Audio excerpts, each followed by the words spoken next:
Bismillahirrahmanirrahim. Assalamualaikum warahmatullahi wabarakatuh. We are from Group 4. We present our article review team dari Zakat Practice and Development. Before we start our presentation, let me introduce our group members first. This group consists of 6 members, starting with Nur Aina Azhar, second Nur Aisyah Juso, third Nur Adila, fourth Nur Auli Khadijah, fifth Nur Farahin, lastly me as a leader Nur Aina Safia. So basically, this is our infographic as a whole summarizations about our article review. And without wasting any more time, I hand it over to our first presenter. Assalamualaikum, my name is Nur Aina and I will present the introduction of the article review. So Muslims are aware that zakat is the fourth pillar of Islam and is indeed a very crucial part in our life. In Malaysia, the collection and distribution of zakat are state centralized, whereby in Selangor we have Majlis Agama Islam Selangor, and in Johor we have Majlis Agama Islam Johor, etc. Therefore, we are trying to study the roles of zakat institutions in Malaysia in general and how they govern the practice based on the chosen articles. Assalamualaikum, my name is Nur Aisyah binti Yusuf. I will continue the next part, which is the author argument of the study. Basically, from 3 articles, the author argued that zakat institution play important role in supporting government poverty eradication effort through effectiveness, capacity building, and attitude modification. Second, zakat is useful instrument for alleviating poverty in Malaysia using theory and practical methods. The zakat system in Malaysia is developed as a clear indication of the sustainability in distribution tactic through focus on impact of zakat money. The next part is objective of the study.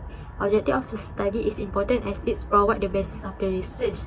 The first objective is to analyze issue and problem that can enhance role of zakat institution, including efficiency, prospective payer, and capacity building. Second is to understand how zakat institution can help to reduce poverty using theory and practical practices.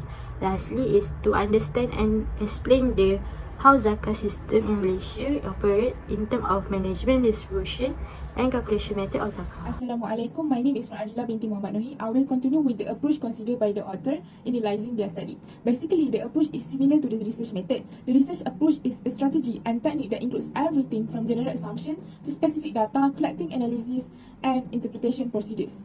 From those 3 articles, there is only one article that was using the quantitative method, while the other 2 were using the qualitative method. Quantitative research focuses on gathering numerical data and generalizing it across groups of people, and in this case, it is used to explain the problems, issues, and development of zakat in Malaysia.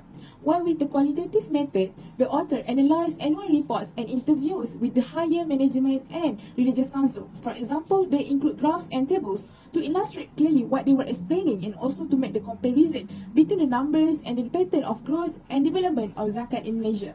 Hi, my name is Auli Khadijah and I'll cover the analysis and finding segment. In our opinion, all of the articles illustrate an in-depth study of the main focus, which is the operations of zakat institutions in Malaysia. The first article narrated the development of zakat institutions accurately in a manner that was well ordered and comprehensive, whereas the other 2 articles utilized an extensive set of graphs, tables and figures with a thorough analysis of the data presented. In addition, they also contributed brilliant and creative ideas to improve the competence of zakat institutions.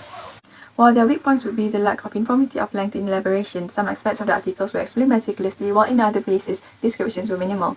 Next, the first article does not have sufficient visual impacts as there were no graphs or figures. In other words, we believe it shows inadequate evidence to attest to the arguments made. Moving on, from the articles, we discovered that zakat institutions, when administered ethically, play a critical part in diminishing impoverishment. Our zakat institutions have progressed tremendously and their experience could benefit others. However, there are still some concerns, such as incompetency in distribution, that should be addressed in order to enhance their capability to serve the vulnerable. Hi, my name is Nur Aina binti Husni. I will proceed to the next point, which is limitations. From the first article, there is a lack of available and or reliable data stated. The absence of trustworthy data is likely to limit the breadth of our study. It becomes a substantial barrier to discovering a trend, generalization, or strong relationship. We believe relevant data is insufficient due to the absence of solid evidence, such as data studies, graphs, and figures. Next, time constraints. We believe that the authors have their own time limit to complete their study. Hence, if they were to be given more time, it will prompt the production of more eloquent and perceptive work. Lastly, the articles employ secondary data. Using each data to make present conclusion is considered as a solid limitation. This is with regard to the final article, where it focuses on data from the period of 1991, 2014, 2015, although the article was in the year 2019. Move to the next point is practical implications. The first article indicates there should be a refinement of zakat institutions in Malaysia to improve future zakat collection and modify the structure of zakat disbursement from practical allowance to a more long-lasting approach. For the second article, it encourages partnership between zakat institutions and other agencies, specifically microfinance institutions, as it further boosts their proficiency and eliminates other arising problems. Lastly, the third article illustrates that zakat payment should be in capital funding for asnaf's businesses or SPAC to strengthen their skills and employability. Bismillahirrahmanirrahim. Assalamualaikum warahmatullahi wabarakatuh. My name is Nur Farahim binti Abdul Hamid. I will continue to the last part in this presentation, which is conclusion. In conclusion, the views from all articles can be expressed by saying that zakat institutions have been exhibiting favorable growth over the decades and hold a consequential part in resolving the poverty issue. Furthermore, the strategies to enhance the article in relation to Islamic finance are all these zakat institutions in Malaysia should recruit more personnel of high expertise to improve their effectiveness in satisfying the need of the vulnerable.